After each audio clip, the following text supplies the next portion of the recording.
ನಮಸ್ಕಾರ ವೀಕ್ಷಕರೇ, ಜಗತ್ ನ್ಯೂಸ್ ಕನ್ನಡ ಚಾನೆಲ್ಗೆ ನಿಮ್ಗೆಲ್ಲರಿಗೂ ಆತ್ಮೀಯ ಸ್ವಾಗತ. ಸ್ನೇಹಿತರೆ, ಚಿತ್ರದಲ್ಲಿ ಕಾಣ್ತಾ ಇರುವ ಈ ಒಂದು ಹಡಗಿನಲ್ಲಿ ಅಂಥದ್ದೇನಿದೆ? ಅಮೆರಿಕ ಈ ಶಿಪ್ ಅನ್ನು ವಶಪಡಿಸಿಕೊಳ್ಳೋದಕ್ಕೆ ತನ್ನೆಲ್ಲ ನೌಕಾಸೇನೆಯ ಶಕ್ತಿಯನ್ನು ಯಾಕೆ ಬಳಕೆ ಮಾಡಿತು? ಇನ್ನೊಂದು ಕಡೆ ರಷ್ಯಾದ ಅಧ್ಯಕ್ಷ ವ್ಲಾದಿಮಿರ್ ಪುತಿನ್ ಅವರು ಈ ಹಡಗನ್ನು ಮರಳಿ ಪಡೆಯೋದಕ್ಕೆ ತನ್ನ ನೌಕಾಸೇನೆ, ಪರಮಾಣು ಸಬ್ಮರೀನ್ಗಳು ಹಾಗೂ ರಷ್ಯನ್ ಆರ್ಮಿಯ ಸೋಲ್ಜರ್ಗಳನ್ನು ಕೂಡ ಐಸ್ಲ್ಯಾಂಡ್ ತೀರದ ಕಡೆ ಆ ಹಡಗಿನತ್ತ ಯಾಕೆ ಕಳುಹಿಸಿಕೊಟ್ರು? ರಷ್ಯಾ ಅಮೆರಿಕದ ನೇವಿಯನ್ನು ಆಧುನಿಕ ಜಗತ್ತಿನ ಸೀ ಪೈರೇಟ್ಗಳು ಅಂತ ಯಾಕೆ ಹೇಳಿದ್ರು? ಇಷ್ಟಕ್ಕೂ ನಿನ್ನೆಯ ತನಕ ವೆನಿಜುವೆಲಾದ ಬಂದರಿನಲ್ಲಿ ನಿಂತಿದ್ದ ಆ ಹಡಗು ಯಾವುದು? ಅದರ ಜೊತೆ ನಿನ್ನೆ ಏನೇನೆಲ್ಲ ಆಯಿತು? ಇದೆಲ್ಲದರ ಮಾಹಿತಿಗಳನ್ನು ನಾನು ನಿಮಗೆ ಈ ಒಂದು ವಿಡಿಯೋದಲ್ಲಿ ಸಂಪೂರ್ಣವಾಗಿ ನೀಡ್ತೀನಿ. ಅದಕ್ಕೂ ಮುಂಚೆ ಒಂದು ಸ್ಮಾಲ್ ರಿಕ್ವೆಸ್ಟ್, ನಿಮ್ಮಲ್ಲಿ ಯಾರೆಲ್ಲ ಇನ್ನೂ ಕೂಡ ನಮ್ಮ ಈ ಒಂದು ಚಾನೆಲನ್ನು ಸಬ್ಸ್ಕ್ರೈಬ್ ಮಾಡ್ಕೊಂಡಿಲ್ವೋ ಅವರೆಲ್ಲ ದಯವಿಟ್ಟು ಸಬ್ಸ್ಕ್ರೈಬ್ ಮಾಡ್ಕೊಳ್ಳಿ ಸ್ನೇಹಿತರೆ. ವೀಕ್ಷಕರೇ, ಕೇವಲ ಒಂದು ಹಡಗಿಗಾಗಿ ಈಗ ಜಗತ್ತಿನ ಎರಡು ಮಹಾಶಕ್ತಿಶಾಲಿ ದೇಶಗಳು ಯುದ್ಧದಂತಹ ಸ್ಥಿತಿಗೆ ಬಂದು ನಿಂತುಬಿಟ್ಟಿವೆ. ನಾವು ಈಗ ಈ ವಿಡಿಯೋವನ್ನು ರೆಕಾರ್ಡ್ ಮಾಡುವ ವೇಳೆಗೆ ರಷ್ಯಾದ ವಾರ್ಶಿಪ್ಗಳು ಮತ್ತು ಸಬ್ಮರೀನ್ಗಳು ಐಸ್ಲ್ಯಾಂಡ್ ದ್ವೀಪದ ಕಡೆ ಹೊರಟಿವೆ ಮತ್ತು ಈ ಒಂದು ವಿಡಿಯೋವನ್ನು ನೀವು ನೋಡುವ ಹೊತ್ತಿಗೆ ಬಹುತೇಕ ಅಲ್ಲಿಗೆ ಹೋಗಿ ತಲುಪಿರ್ತವೆ. ಹಾಗೆಯೇ ಅಮೆರಿಕ ಸೇನೆಯು ಕೂಡ ರಷ್ಯಾದ ಜೊತೆ ಯುದ್ಧದಂತಹ ಸ್ಥಿತಿ ನಿರ್ಮಾಣ ಆದರೆ ಅದಕ್ಕಾಗಿ ಬ್ರಿಟನ್ ದೇಶದಲ್ಲಿರುವ ನ್ಯಾಟೋ ಸೈನ್ಯ ಸಂಘಟನೆಯ ಆರ್ಮಿ ಬೇಸ್ನಲ್ಲಿರುವ ತನ್ನ P-8 ಪೊಸೈಡನ್ ವಿಮಾನಗಳನ್ನು ಮತ್ತು ರೋಮಿಯೋ ಆಂಟಿ ಸಬ್ಮರೀನ್ ಹೆಲಿಕಾಪ್ಟರ್ಗಳನ್ನು ಕೂಡ ಆಕ್ಟಿವೇಟ್ ಮಾಡಿದೆ. ಯಾಕಂದರೆ ರಷ್ಯಾ ಐಸ್ಲ್ಯಾಂಡ್ನತ್ತ ಕಳುಹಿಸಿರುವ ಈ ಪರಮಾಣು ಸಬ್ಮರೀನ್ಗಳು ಸಾಮಾನ್ಯ ಸಬ್ಮರೀನ್ಗಳಲ್ಲ. ಕೇವಲ ಒಂದೇ ಒಂದು ಸಬ್ಮರೀನ್ ಕೂಡ ಇಡೀ ವಾರ್ಶಿಪ್ಗಳ ಜೊತೆಗೆ ಆರ್ಮಿ ಬೇಸನ್ನು ಕೂಡ ಕ್ಷಣ ಮಾತ್ರದಲ್ಲಿ ಧ್ವಂಸ ಮಾಡುವ ಸಾಮರ್ಥ್ಯವನ್ನು ಹೊಂದಿರ್ತವೆ. ಸ್ನೇಹಿತರೆ, ಅಮೆರಿಕ ಮತ್ತು ರಷ್ಯಾ ದೇಶಗಳ ಮಧ್ಯೆ ಯುದ್ಧದಂತಹ ಸ್ಥಿತಿಯನ್ನು ನಿರ್ಮಾಣ ಮಾಡಿರುವ ಈ ಒಂದು ಹಡಗಿನ ಹೆಸರು ಬೆಲ್ಲಾ 1. ರಷ್ಯಾ ದೇಶದ ಮಾಲೀಕತ್ವವನ್ನು ಹೊಂದಿದ್ದ ಈ ಒಂದು ಹಡಗನ್ನು ನಂತರ ರಷ್ಯಾ ತನ್ನ ಮಿತ್ರ ದೇಶವಾದ ವೆನಿಜುವೆಲಾ ದೇಶಕ್ಕೆ ಮಾರಾಟ ಮಾಡಿತ್ತು. ಆದರೆ ಆ ಹಡಗು ಈಗಲೂ ಕೂಡ ರಷ್ಯಾದ ಡಾರ್ಕ್ ಫ್ಲೀಟ್ನ ಭಾಗವಾಗಿತ್ತು.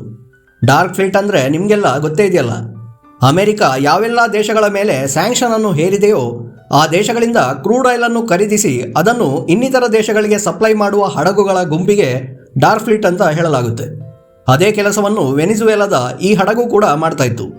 ಆದರೆ ಈ ಹಡಗು ತುಂಬ ಹಳೆಯದಾದ ಕಾರಣ ಬಹಳಷ್ಟು ದಿನಗಳಿಂದ ಅದು ವೆನಿಜುವೆಲಾದ ಬಂದರಿನಲ್ಲಿ ಲಂಗರನ್ನು ಹಾಕಿ ನಿಂತಿತ್ತು. ಆದರೆ ಈ ಹಡಗು ಆಲ್ಮೋಸ್ಟ್ ರಿಟೈರ್ಮೆಂಟ್ ಹಂತಕ್ಕೆ ತಲುಪಿತ್ತು. ಹಾಗಾಗಿ ವೆನಿಜುವೆಲಾದಲ್ಲಿ ನಿಯೋಜನೆಗೊಂಡಿರುವ ಅಮೆರಿಕದ ಸೈನಿಕರ ಗಮನವೂ ಕೂಡ ಈ ಒಂದು ಹಡಗಿನ ಮೇಲೆ ಅಷ್ಟೊಂದಿರಲಿಲ್ಲ. ಅಷ್ಟೇ ಅಲ್ಲದೆ ಆ ಹಡಗು ಕಂಪ್ಲೀಟ್ ಆಗಿ ಖಾಲಿಯಾಗಿತ್ತು. ಆದರೆ ನಿನ್ನೆ ರಾತ್ರಿ ಅಚಾನಕ್ಕಾಗಿ ಈ ಹಡಗಿನ ಇಂಜಿನ್ ಸ್ಟಾರ್ಟ್ ಆಗಿ ಅದು ಚಲಿಸೋದಕ್ಕೆ ಆರಂಭ ಆದಾಗ ಅಮೆರಿಕದ ಸೈನಿಕರ ಕಿವಿ ನೆಟ್ಟಗಾಗಿದೆ. ತಕ್ಷಣ ಅಲರ್ಟ್ ಆಗಿ ಆ ಹಡಗನ್ನು ಪರಿಶೀಲನೆ ಮಾಡೋದಕ್ಕಾಗಿ ಅದನ್ನು ಬೆನ್ನಟ್ಟುವ ನಿರ್ಧಾರಕ್ಕೆ ಅವರು ಬರ್ತಾರೆ. ಆದರೆ ಆ ಹಡಗು ಚಲಿಸಲು ಆರಂಭಿಸಿದ ಕೆಲವೇ ಹೊತ್ತಿನಲ್ಲಿ ತನ್ನ ವೇಗವನ್ನು ಹೆಚ್ಚಿಸಿ ವೆನಿಜುವೆಲಾ ದೇಶದ ಗಡಿಯನ್ನು ದಾಟಿ ಇಂಟರ್ನ್ಯಾಷನಲ್ ಸೀ ವಾಟರ್ ಪ್ರದೇಶಕ್ಕೆ ಬಂದು ತಲುಪುತ್ತೆ.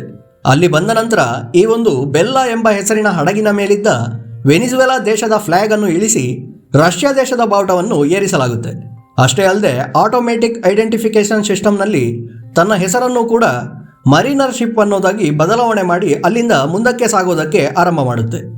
ಅಮೆರಿಕದ ಯುದ್ಧ ನೌಕೆಗಳು ಹಡಗನ್ನು ನಿಲ್ಲಿಸುವಂತೆ ವಾರ್ನಿಂಗ್ ಅನ್ನು ಕೊಟ್ಟರೂ ಕೂಡ ಇದು ರಷ್ಯಾದ ಒಡೆತನಕ್ಕೆ ಸೇರಿರುವ ಹಡಗು ಅನ್ನೋ ಉತ್ತರವನ್ನು ಕೊಟ್ಟು ಹಲವಾರು ಗಂಟೆಗಳ ಕಾಲ ನಿರಂತರವಾಗಿ ಮುಂದಕ್ಕೆ ಸಾಗಿವೆ. ಈ ಮಧ್ಯೆ ನಮ್ಮ ಹಡಗನ್ನು ಅಮೆರಿಕದ ನೌಕೆಗಳು ಸುತ್ತುವರಿದಿರುವುದಾಗಿ ರಷ್ಯನ್ ಸರ್ಕಾರಕ್ಕೂ ಕೂಡ ಮಾಹಿತಿಯನ್ನು ರವಾನೆ ಮಾಡಿವೆ. ತನ್ನ ದೇಶದ ಹಡಗಿನ ಈ ಒಂದು ಸುದ್ದಿಯು ರಷ್ಯಾದ ಅಧ್ಯಕ್ಷ ವ್ಲಾದಿಮಿರ್ ಪುತಿನ್ ಅವರ ಕಿವಿಗೆ ಬಿದ್ದ ತಕ್ಷಣ ಕೆಂಡಾಮಂಡಲರಾಗಿ ತನ್ನ ಅತ್ಯಾಧುನಿಕ ನ್ಯೂಕ್ಲಿಯರ್ ಸಬ್ಮರೀನ್ ಅನ್ನು ಆ ಹಡಗಿನ ರಕ್ಷಣೆಗಾಗಿ ಅಟ್ಲಾಂಟಿಕ್ ಮಹಾಸಾಗರದ ಕಡೆಗೆ ರವಾನೆ ಮಾಡಿಸಿದ್ದಾರೆ.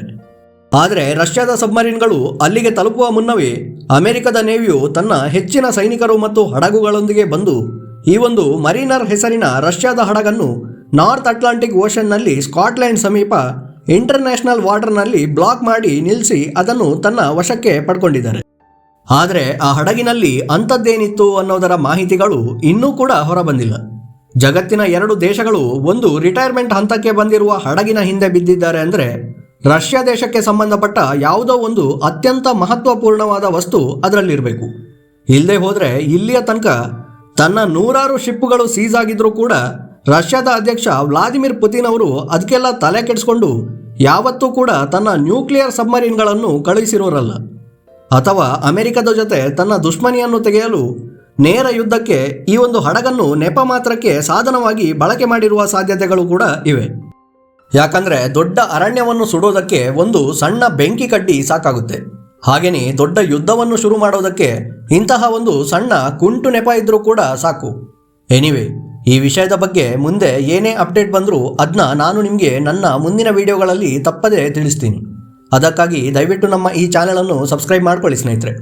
ಹಾಗೆಯೇ ಅಮೆರಿಕ ಮತ್ತು ರಷ್ಯಾ ದೇಶಗಳ ನಡುವಿನ ಈ ಒಂದು ಹಡಗಿನ ಮ್ಯಾಟರ್ ಬಗ್ಗೆ ನಿಮ್ಮ ಅಭಿಪ್ರಾಯ ಏನು ಅನ್ನೋದನ್ನು ದಯವಿಟ್ಟು ನಮಗೆ ಕಮೆಂಟ್ ಮಾಡಿ ತಿಳಿಸಿ.